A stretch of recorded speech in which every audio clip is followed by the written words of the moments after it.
Next వచ్చేసి black డైమండ్స్లోనే with studs కావాలనుకుంటే new pendant designs వచ్చాయండి. ఇలా ఫ్లవర్ లాగా వచ్చింది, చుట్టూ మొత్తం సెంటర్ స్టోన్ పింక్ వచ్చి వైట్, తర్వాత టోటల్ ఫ్లవర్స్ అండి. చాలా బ్యూటిఫుల్ పీసెస్ అండి. స్టడ్స్ కూడా సేమ్ ఎగ్జాక్ట్ ఏదైతే లాకెట్ ఉందో అది వచ్చిందండి. దీన్ని ఇలా యాడ్ చేసి ఇస్తాము.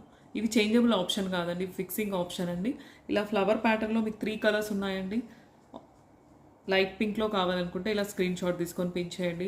లేదు అనుకుంటే సీ గ్రీన్ అండి. Sea green also beautiful shade అండి. చాలా అసలు ఎంత బాగుందంటే అంత బాగుంది. దీన్ని ఇలా బ్లాక్ డైమండ్స్లో పేరప్ చేసి వేసుకుంటే ఇంకా అసలు దూరం నుంచి మిమ్మల్ని చూస్తుంటారు, అంత బాగుంది. ఎందుకంటే ఈ స్టోన్ ఫిట్టింగ్ ఇదంతా ఫ్లవర్ డిజైన్ చాలా లేటెస్ట్ కలెక్షన్ అండి. విత్ స్టార్ట్స్ వచ్చింది కాబట్టి అవుట్పుట్ చాలా బాగుంటుందండి. ఇవన్నీ ఫిక్స్ చేయాల్సిందే బ్లాక్ డైమండ్స్కి, నాట్ చేంజబుల్. అండ్ ఇంకో బ్యూటిఫుల్ ఎమిథిస్ట్ షేడ్ అండి. మెరూన్ గ్రీన్ కూడా ఉంది. మెరూన్ గ్రీన్ రెగ్యులర్ కలర్స్ కాబట్టి చూపించట్లేదు. ఎమిథిస్ట్ షేడ్, వాయిలెట్ షేడ్ కావాలనుకుంటే ఇలా వస్తుందండి. ఓకేనా, ఇందులో 3 షేడ్స్ ఉన్నాయి.